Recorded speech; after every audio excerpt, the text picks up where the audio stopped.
Bonjour à tous et à toutes. Bienvenue à ce webinaire consacré au ferraillage et notamment les solutions pour la fabrication.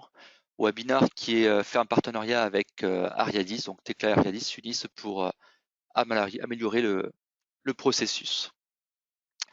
Donc avant de commencer, quelques préconisations pour le bon déroulement de ce webinaire. Vous avez un panneau de contrôle qui vous permet de choisir le mode audio. Donc soit vous utilisez le mode audio de votre ordinateur, mais vous pouvez également utiliser votre ligne téléphonique si vous n'êtes pas équipé de son au niveau de votre PC. Votre micro est coupé, c'est normal. En revanche, vous pourrez interagir avec nous au travers de l'onglet questions. Donc vous pouvez poser vos questions durant la totalité du webinaire et nous reviendrons sur vos questions en fin de présentation. Donc pour ma part, je suis Alexandre Collin, responsable du service avant-vente chez Trimble Solutions France. Et nous avons avec nous Manuel Da Silva, je te laisse te présenter. Oui, donc Manuel Da Silva, directeur commercial de Ariadis, spécialisé dans l'armature, dans les logiciels d'armature. Donc on va faire un petit point sur chacune des entités. Donc Trimble Solutions France est une agence du groupe Trimble, donc de la division building et construction, principalement précisément sur la partie structure. Donc en France, on a aujourd'hui deux agences qui s'occupent de la partie distribution, formation et assistance technique des solutions Tekla Structure et Trimble Connect. Donc aujourd'hui, nos solutions s'adressent principalement aux bureaux d'études, qu'ils soient en conception ou exécution, mais également aux bureaux d'études méthode. Les métiers qui sont touchés qui peuvent utiliser Tekla Structure sont les armaturiers, d'où aujourd'hui ce webinaire, les préfabricateurs, les entreprises de coffrage, mais également les entreprises générales qui pourront utiliser la maquette BIM à différents niveaux. Nous équipons également les écoles, donc les BTS, mais également les écoles d'ingénieurs et les Master BIM pour la partie justement maquette numérique. Dans le domaine du béton armé, Tekla Structure donc, a une position assez large. Donc, on peut utiliser l'outil en phase de conception avec des fonctionnalités qui vont nous permettre de rapidement dessiner une structure, mais également donc d'en extraire tous les quantitatifs. On pourra également travailler avec Tekla Structure dans la partie phasage. Donc, on pourra avoir une notion de temps, de planning qui peuvent s'intégrer, s'interfacer avec Tekla. Des outils qui nous permettront, je l'ai dit tout à l'heure, donc de mettre en place tout ce qui est structure temporaire, garde-corps, mais également la partie coffrage. Et on pourra aussi bien travailler donc l'armature coulée sur site, donc c'est ce qui va nous intéresser aujourd'hui, mais également sur des outils de préfabrication avec des outils qui gèrent donc l'armature et tout ce qui est insert, éléments de levage, de sécurité qui peuvent être noyés dans le béton. Donc on verra tout ça tout à l'heure dans une démonstration. Je laisse la main à Manuel pour présenter les solutions Ariadis. Nous sommes une société spécialisée dans la création de logiciels pour les armatures depuis plus de 30 ans. Nous sommes installés dans le sud de la France, à Aix-en-Provence. Notre marché est non seulement français, mais aussi international, avec une très forte présence en Europe, au Moyen-Orient. Nous avons d'ailleurs un bureau à Dubaï. Notre cœur de métier, c'est les armaturiers, et c'est par l'intermédiaire des armatures que nous sommes également présents chez les préfabricants. Pour nous, c'est un monde à fort potentiel de développement, où nous avons déjà réalisé de beaux plannings numériques pour suivre leur processus industriel. Notre logiciel de décortiquage qui s'appelle Armaor gère l'ensemble des fonctions nécessaires à un atelier d'armature. Il est user-friendly, c'est-à-dire facile d'accès, avec une interface très intuitive. Alors une petite parenthèse sur la notion de décortiquage. Qu'est-ce qu'un décortiquage? C'est une nomenclature de pièces, de formes, d'armature à produire. C'est-à-dire que lorsqu'on reçoit un plan de ferraillage, on décortique ce plan de ferraillage pour en extraire les armatures.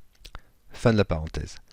L'un des points forts d'Armaor est la possibilité de créer simplement des schémas de montage pour les éléments dits assemblés et d'en calculer une vue 3D.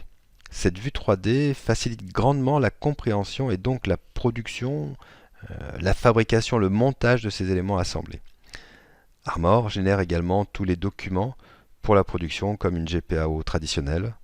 On peut suivre en temps réel les différentes étapes de production, on peut programmer les machines, outils à distance, générer automatiquement des bons de livraison, la facturation et toutes les statistiques qui vont avec. Pour ce webinaire, on va vous montrer justement comment fonctionnent nos solutions, Tecla Structure et Armaor. Donc dans un premier temps, je vais vous montrer comment on peut générer des armatures dans le logiciel Tecla Structure. Donc on va vraiment modéliser en 3D les armatures sur différents éléments. Et de cette modélisation, on va tout simplement exporter cette modélisation vers Armaor au travers soit du format BVBS ou bien du format IFC. Ensuite, dans Armor, vous verrez également qu'il est possible de dessiner de l'armature et le modéliser également. Mais surtout, vous verrez comment on peut intégrer le travail fait dans Tecla Structure dans Armor et le retraiter pour l'envoyer en fabrication. On finira donc la présentation en répondant à vos questions. On va avoir une présentation d'une vingtaine de minutes des deux solutions et on vous retrouve juste après. Nous voici dans Tecla Structure, dans la partie modélisation. C'est ici qu'on va construire nos éléments béton et le ferraillage. Donc au niveau du ferraillage, nous avons différents outils pour réaliser les armatures. Donc nous allons voir dans un premier temps les composants. Donc il existe de nombreux composants pour venir ferrailler des objets type dans la construction. Donc ici on va voir des composants pour des semelles, des poteaux et des poutres. Donc un composant c'est quoi? C'est tout simplement un outil qui a été développé pour venir s'adapter et mettre une cage d'armature sur un élément. Donc je vais ici prendre en place, je vais ici choisir le ferraillage d'une semelle. Donc pour mettre en place un composant, il suffit de sélectionner l'objet et le composant choisi va mettre en place l'armature. Les composants, de manière générale, se présente avec un onglet graphique, on va pouvoir choisir la position des éléments et d'autres onglets où on va pouvoir modifier les paramètres, le diamètre, le nom des objets.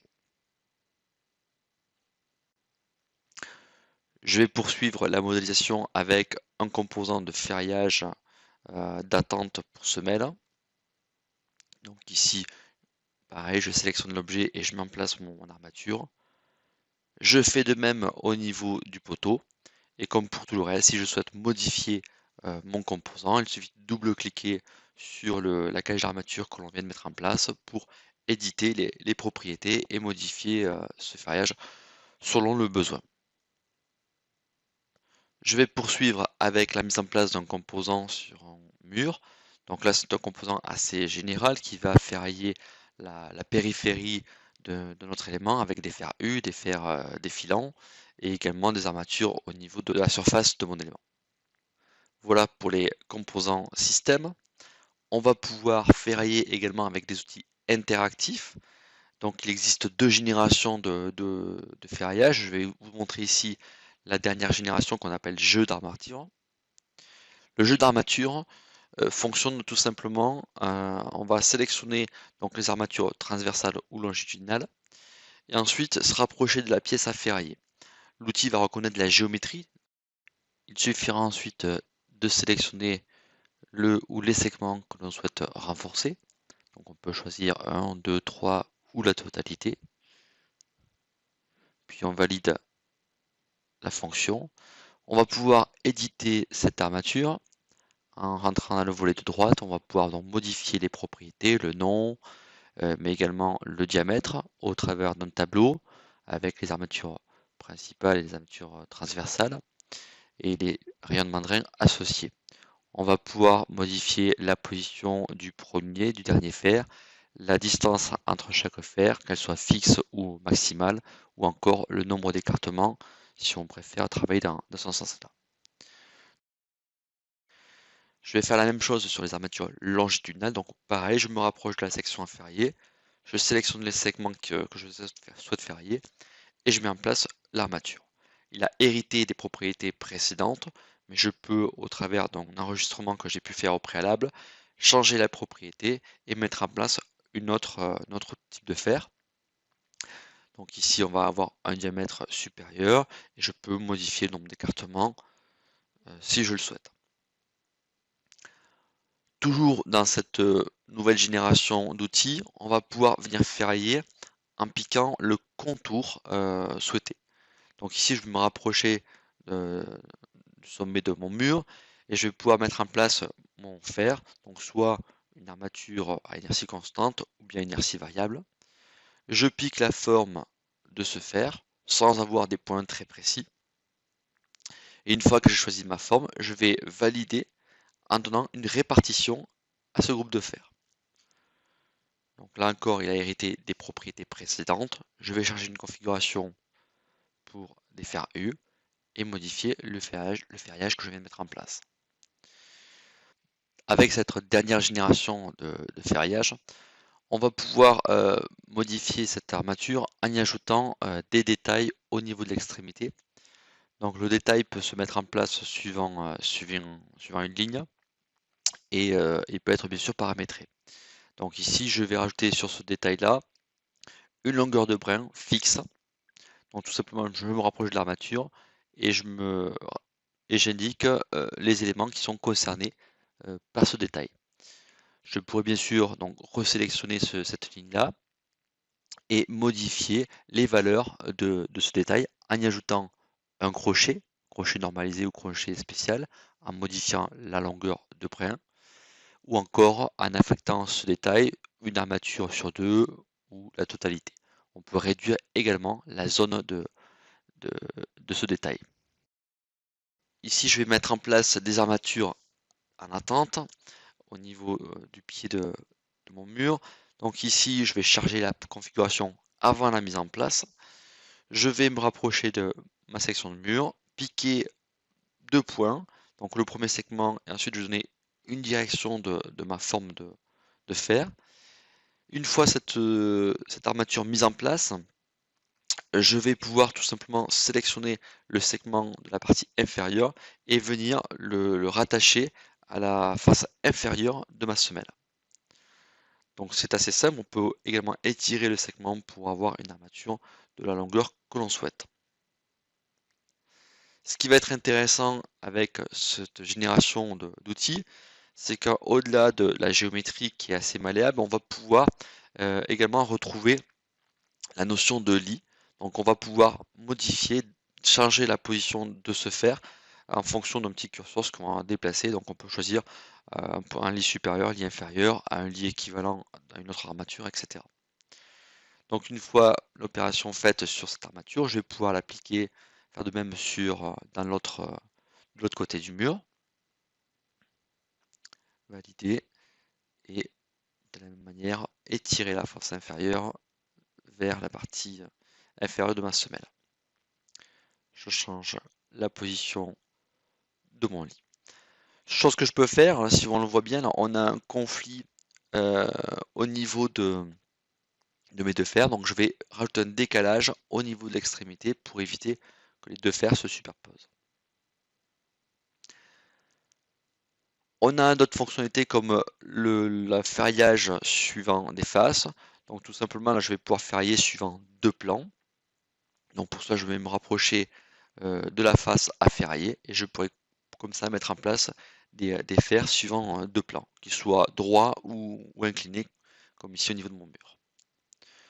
Comme pour le reste, je vais pouvoir ensuite modifier les propriétés de ces fers. Donc ici, je vais choisir les fers verticaux. Je vais changer le diamètre, appliquer cette modification. Et comme on l'a vu tout à l'heure, je vais pouvoir jouer sur les lits de ces armatures. Donc je vais mettre ce ferriage en premier lit. Les armatures horizontales dans le lit qui suit. Et voilà pour mon ferriage au niveau de mon mur. Donc on peut comme ça ferrailler tout type d'éléments, y compris des ferriages sur des éléments cintrés, circulaires. Donc pour cela, je vais prendre la fonction jeu d'armature armature longitudinale. Je me rapproche de la pièce, je sélectionne le segment que je souhaite ferrailler et voilà mon ferraillage qui est mis et qui suit la courbe de mon élément. On pourra également modifier la position des fers, alors soit à travers des valeurs, mais également on pourra déplacer chacune des armatures. En développant ici les propriétés, je vais pouvoir prendre un fer et le décaler de la valeur souhaitée. En faisant ceci, je crée une nouvelle zone d'écartement et je vais pouvoir réajuster les longueurs si besoin pour avoir un écartement plus cohérent. On va pouvoir donc comme ça ferrailler des éléments cintrés, comme ici sur cette dalle. Donc on va retrouver les armatures courbes. Donc c'est le même jeu d'armature qui va pouvoir générer ce type de fer. Donc ça sera considéré comme un groupe d'armatures, mais avec des formes variables.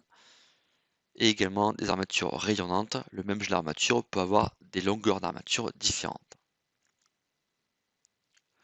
Voilà pour la partie modélisation, mise en place des armatures dans Tecla Structure sur divers éléments. On va voir maintenant l'extraction des données. Donc ici, je vais lancer le repérage de l'ensemble des objets que je vais mettre en place et je vais générer une nomenclature d'armature. Donc ici, vous avez dans Tecla de nombreuses listes qui sont proposées. Je vais choisir une liste de ferraillage par élément béton. Donc on va faire ça pour l'ensemble des éléments mis en place. Donc une liste au format PDF ou Excel sont disponibles. Donc cette liste, elle peut être bien sûr retouchée si on le désire. Donc là, on va retrouver chaque fer pour chaque élément. Donc en premier lieu, la dalle avec les armatures, les trois premières, les armatures rayonnantes. Ensuite, on va retrouver en quatrième repère les armatures courbes. Et comme c'est une évolution, on va retrouver le même repère avec des sous-repères à l'intérieur. Il en va de même sur les autres éléments. Donc on retrouve le repère, le diamètre, la qualité, la longueur, le poids et le schéma de l'armature. Voilà pour la partie nomenclature. On va maintenant voir la partie dessin. Donc Tecla Structure va pouvoir vous générer des plans d'éléments pour chaque élément mis en place. On va pouvoir générer ces plans en automatique qui pourront bien entendu être retouchés à souhait. Donc on va pouvoir rajouter des vues, rajouter de la cotation, rajouter des étiquettes, modifier les cartouches, etc. Donc là on va retrouver les armatures qui ont été mises en place sur ma première semelle avec des cotations sur la répartition, un tableau reprenant la liste des ferraillages associés à cet élément. Et donc ça on va pouvoir l'avoir sur l'ensemble des éléments. Ici avec une configuration verticale pour un poteau. Donc on peut modifier l'échelle de la vue, redéplacer, supprimer, déplacer des cotations, en rajouter si besoin. On peut également retravailler les étiquettes. Comme ici, je vais pouvoir rajouter le diamètre, l'écartement et éventuellement une image extraite de ce fer. Donc bien sûr, tout ça est personnalisable et on peut en faire des gabarits types pour pouvoir reproduire ça beaucoup plus rapidement sur les prochains éléments.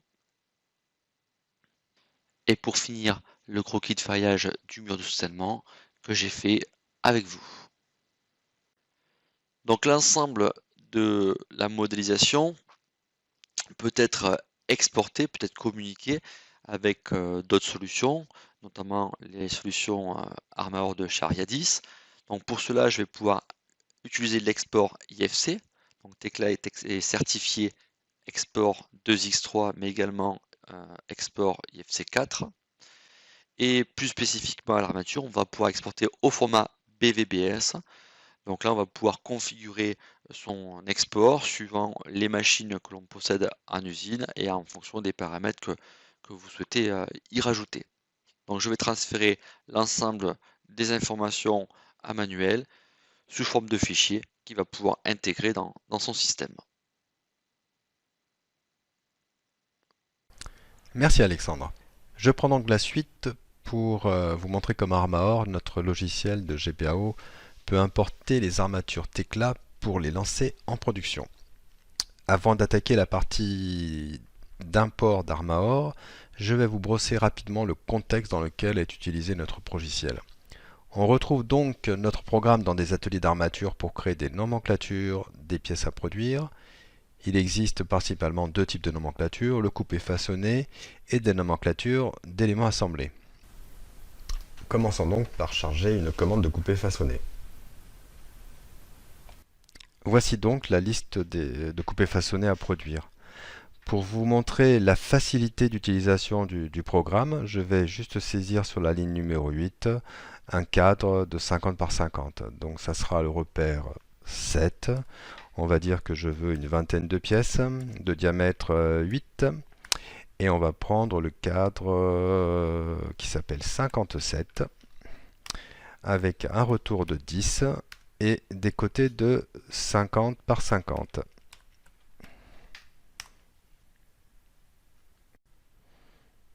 Chargeons maintenant un élément assemblé. Décortiquage, chargé. Oui, on va le sauver celui-ci.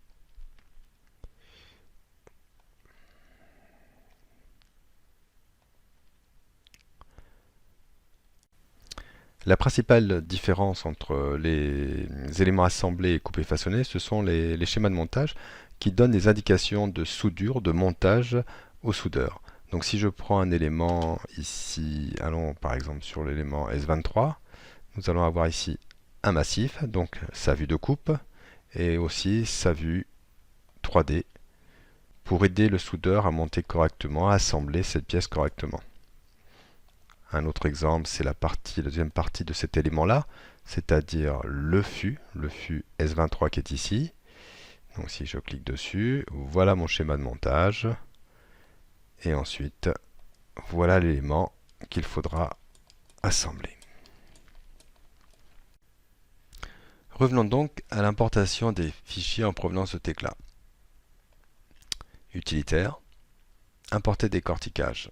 Armor propose différents types d'importation, notamment du BVBS, de l'Excel et également un viewer ou une visionneuse BIM. Je vais choisir le fichier en provenance de Tekla, global.ifc.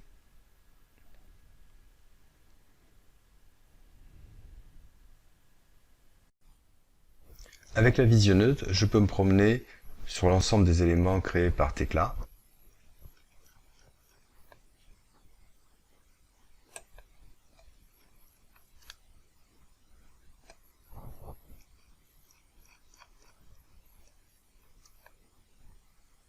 Éventuellement, je peux même en choisir un pour l'importer spécifiquement, c'est-à-dire par exemple, prenons soit le panneau qui est ici, donc qui est surligné en rouge,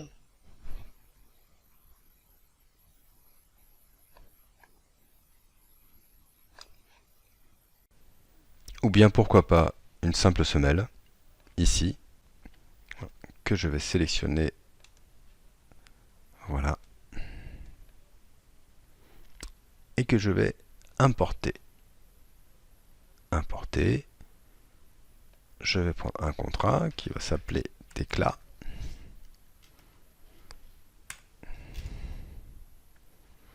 Et voilà, l'importation est faite.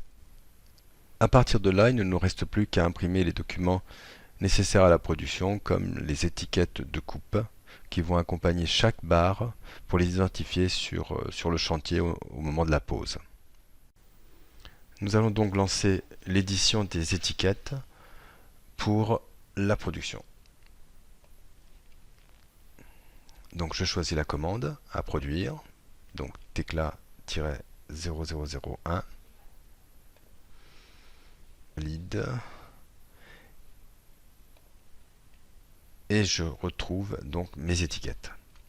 Alors vous pourrez noter deux types de code à barre. Le premier code à barre QR code qui est un identifiant des éléments Tekla qui permettent de retrouver et d'identifier cette barre dans la maquette numérique. Et ensuite des codes à barre traditionnels qui nous permettront de suivre la production dans l'atelier d'armature. Il n'y a plus qu'à scanner le code à barre pour produire l'armature.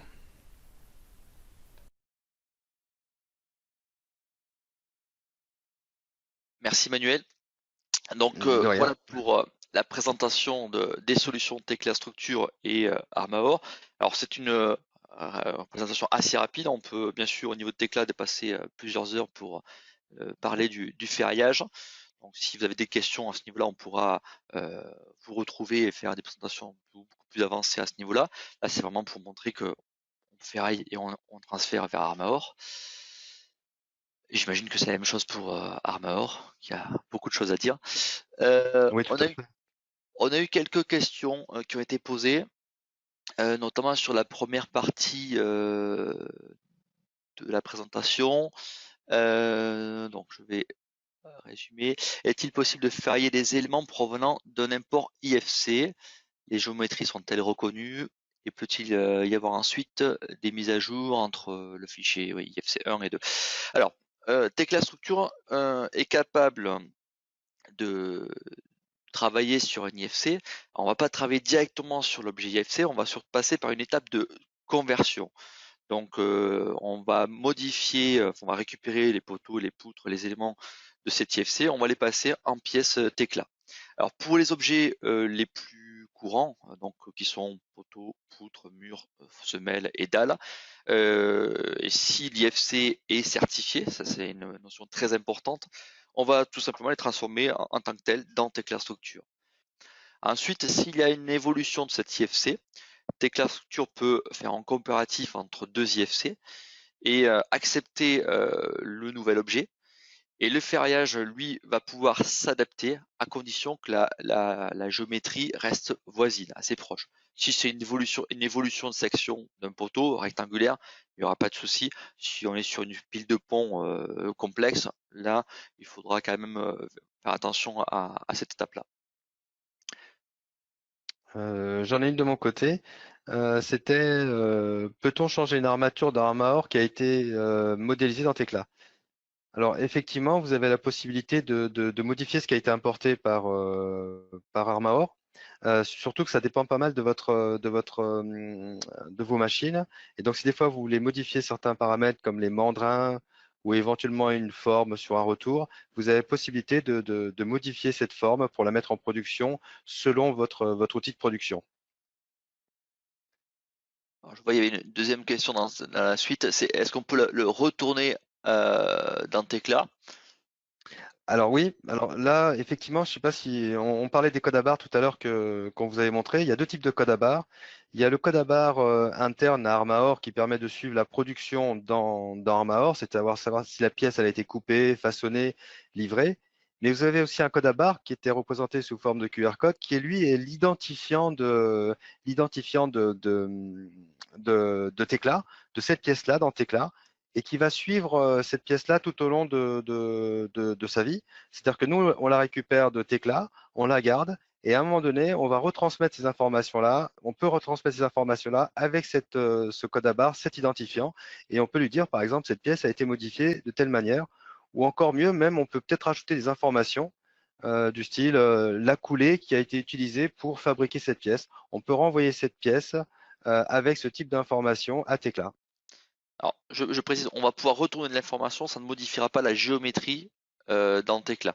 Au niveau de l'armature, on pourra éventuellement l'enrichir au niveau de la donnée, mais ça ne modifiera pas le ferriage à proprement dit de Tecla, à moins de créer un développement particulier, mais aujourd'hui ce n'est pas le cas. J'ai une autre question là qui est pertinente à vrai dire. C'est pourquoi passer par Tecla si Armaor dispose d'un éditeur d'armature? Alors, Pourquoi? oui, pourquoi?